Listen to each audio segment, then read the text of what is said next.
Welcome. As she said, I'm the co-founder and the general manager of the Sea To Sky Gondola. And what I'm going to talk about tonight is about the idea, which was in and of itself kind of a simple one. Simple idea, complex plan, and a very, very uncertain journey when we started this process about 3 years ago.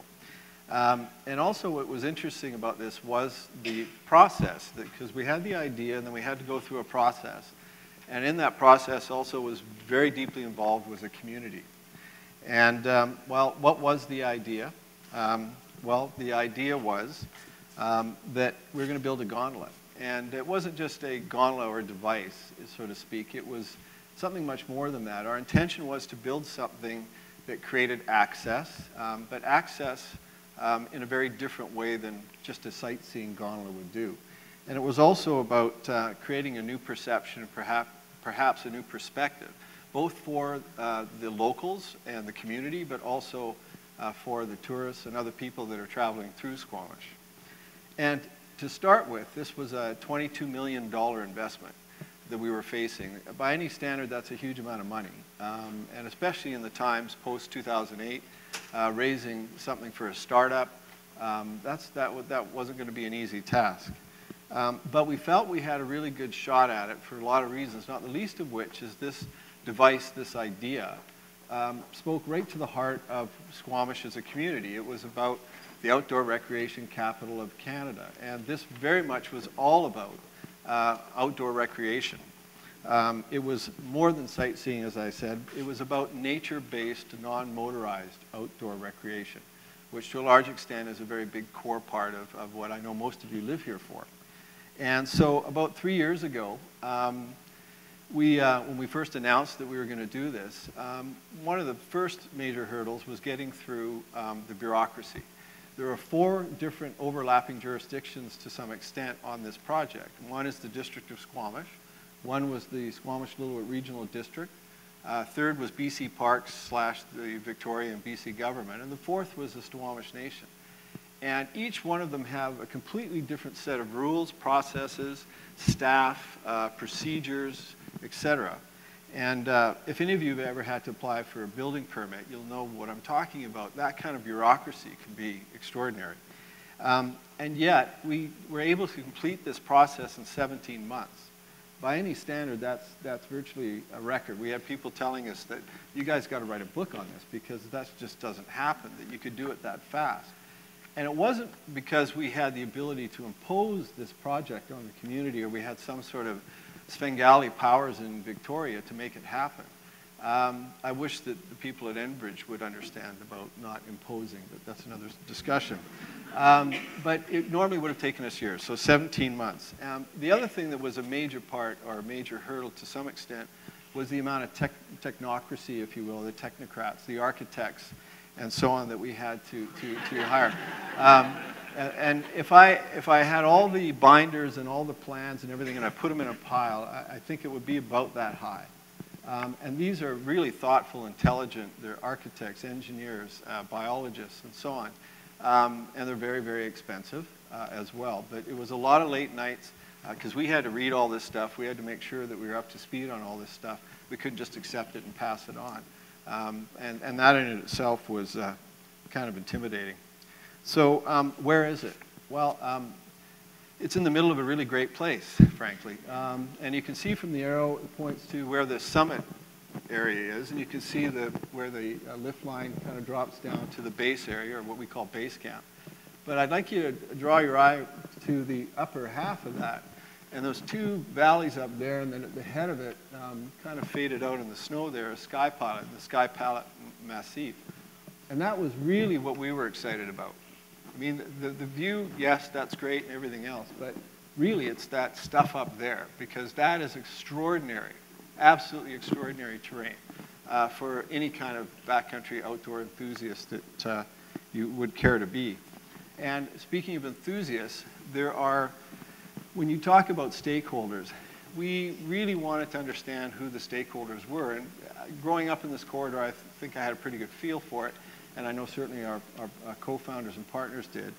But when you look at it in general terms, about 5% of the population you could call enthusiasts in a particular thing. And generally in the outdoor industry, that's described as someone who does their particular enthusiastic activity 12 to 15 times a year.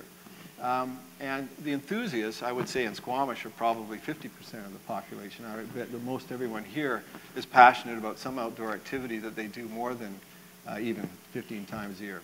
Certainly the mountain bikers and the climbers would be a good example of that. But I also like to refer to what I call the other sort of not so lucky nature folk. And they're the other 95%. And they're the people that may not have the skills, they may not have the fitness, the money, the time, they may not have had even the opportunity to be exposed to it, but they're still very, very inspired by nature. They're inspired by going for a walk in the woods. They're inspired by beautiful rivers, scenery, fresh air, all of those kinds of things. In fact, about 9.5 million people that drive through this corridor each year, 72% are doing it strictly for an outdoor recreation activity. 72%, that's an awful lot of people. And the problem in some respects is they haven't, that 95% haven't really thought of Squamish as a destination yet. They think of it as a place they go through. The enthusiasts know that this is a destination. They come here and play. Many of us came to live here because of it. And we also then, a third group of stakeholders was a wider one, which was the demographics.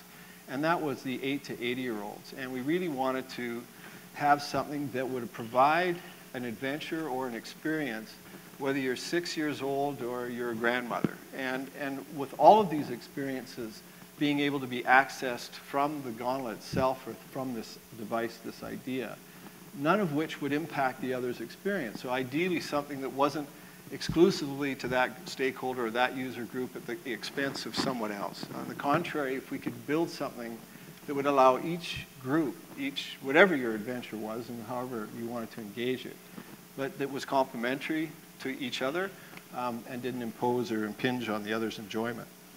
But again, to start out, as Tamara referred to, there was a bit of a baggage, if you will, that we had to start out with. And that was in 2004, there was a gondola proposal that was to the top of the Chief. Thankfully, that died a very quick death for a lot of reasons. And the most important of those reasons, in my view, were, one, it provided absolutely no value to the enthusiast stakeholders, if you will. In fact, it compromised something that was very beloved and dear to them, which was the top of the Squamish Chief and everything that it represents. Never mind the sacred nature of the Stawamus Chief to the local First Nations. And it also didn't provide anything for, quote unquote, the poor nature folk, or for that other 95%, because if they got up there, they had no place to go. They could get out of the gondola, walk around, look at the view, and get back in and go down. So it really didn't have a lot of value. So thankfully, that disappeared. There was another group, though, that was also quite outspoken, some local, many from the city, and they were very upset for a lot of different reasons. In some cases, they were angry because they thought it compromised their view. In some cases, they were angry because, well, they thought it was going to bring a bunch of people that they didn't really want or understand into their part of the world. And in fact, we heard some kind of disturbing things that came out at times on some of the blogs and the postings about basically, if you can't hike to it, then you don't deserve to be there, or if you're not fit enough to get up to the top of the mountain, then you don't deserve it or you shouldn't be there. Even things about, well, the last thing I want is a bunch of fat tourists in my town.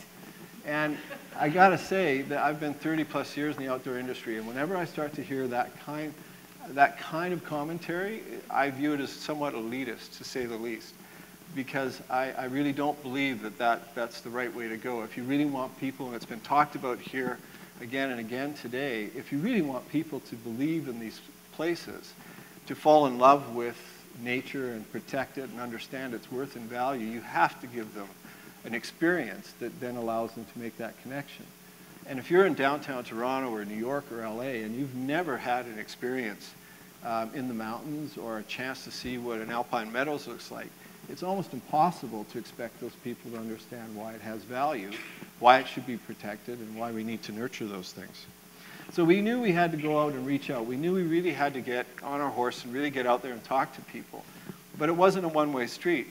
It was about being able to reach out in the community, talk to everybody, see what they thought, see what they wanted what they thought of the project, how they saw it working into what their view, and to an earlier talk, their paradigm. What was their paradigm going to be about? And we put two of our best on that, which was really Trevor Dunn and Dave Greenfield, which were two of the original proponents.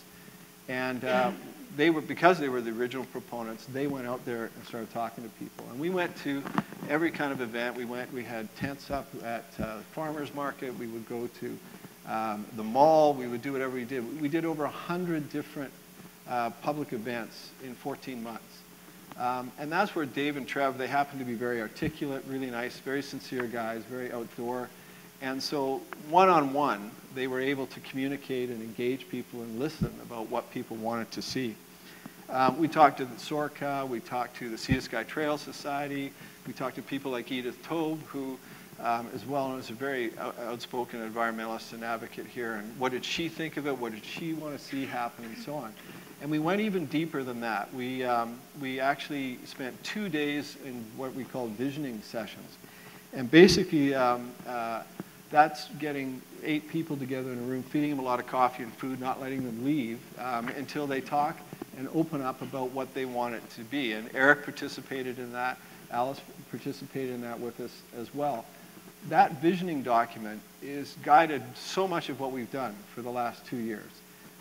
Everything from the food and the menu that we've been coming up with to all of the activities and things that we built up there are fundamentally have been directed by that visioning document. Even our internal culture with our staff that we hope to create is a function of that visioning document that was all about input from the local community. So it had a lot of impact. The other thing that was interesting in the context of how we were, the timing of putting this whole thing forward was what I call the work versus culture reality. And this is kind of a tough one because municipalities this day and age are struggling with revenue. They've had downloading of expenses from the federal, provincial government levels. And so, especially in communities like Squamish that have lost a tremendous amount of industry and jobs and so on, they lose that tax base. And it's more expensive ever than now to try to build to maintain a municipality and continue services and so on. And so what happens often for municipalities, and we've seen this, and I'm a counselor in Whistler, and Whistler deals with this like any other community, but it's trying to figure out what is adding jobs, and jobs or what figures out as an industry that you can add to the mix in your municipality that's going to give you some more money, more taxes, and so on. And very often when you're in stress as a community and trying to find these sources of funding, you're looking at something that just maybe is going to look like a big shiny object that's going to generate a lot of money. Let's bring that in right now. And it's much more complex than that. It's not a simple thing to try to figure out really what the effect is in long term on some of these things. And in particular, when you start to get a very well-established culture, of which I think Squamish has done, and as Eric pointed out, has had to its beginning as a tourism activity outdoor culture, bringing things in that are contrary to that probably isn't a good idea, whereas if you play to your strengths, I think it is. There's a phrase that comes up. I don't know if Robin is that still up on that slide, but there's a great phrase about, there you go, at the heart of the visitor experience. And it's about the experience of place, as people have talked to. And I love this saying, and for a lot of reasons. As a community, you have to decide, communities have to decide, people have to decide, as in the description of know thyself, stealing Eric's lines here. But what are we and what do we want to be? And the vision is based on strengths. Whether it's you as a person or a company or an organization, in very many respects, your best case, your best chance of success is focusing on your strengths. We know that, for example, from the human resources planning, that you let the dancers dance and the singers sing. You don't try to force someone to do something that they're really not good at or they're not interested in. And it's no different for a community, where the strengths are and it is the place that you should be building, that you should be getting your vision together, focusing efforts and building upon that. And this phrase in particular, as it talks about the overall experience, and that experience of place and that connection that is created when there is an experience of place. The enthusiasts have it. The kiteboarders have no doubt in their mind about what an amazing place this is. They experience it all the time. But if you're driving through town, that 9.5 million, and your only experience of Squamish was looking through the window of your car, stopping at the Starbucks, going to the Whistler Blackcomb discount outlet or Walmart, that's a really poor representation of what this place is. And yet, as I've traveled around for the last year and a half and talked to people in the Lower Mainland, people across Canada, often when I've said, yes, we're doing this project at Squamish, I get kind of a funny look. You know, they kind of look at me like, really, Squamish? And in many cases, it's because their only experience was either that limited or it was from something long ago, 10, 20, 30 years ago, when the experience in coming through the corridor wasn't that great. When I grew up here, there was the House Sound. I remember I worked at Sewell's Marina, and when they shut down we couldn't put our crab traps or our prawn traps out anymore because it was so polluted with mercury. And that wasn't that long ago. When we had, you couldn't see Diamond Head as you drove up the highway. I can remember joking around as a kid, we'd sit in the back seat with our noses pinched because the smell as we went through from the pulp mill. So there were some ugly industrial days that some people still have as memories about this place. So one of the challenges that we really felt that, or something that we could create with this project, is a change of that. We really wanted to change that perception, that 95% out there that don't know how special this place is.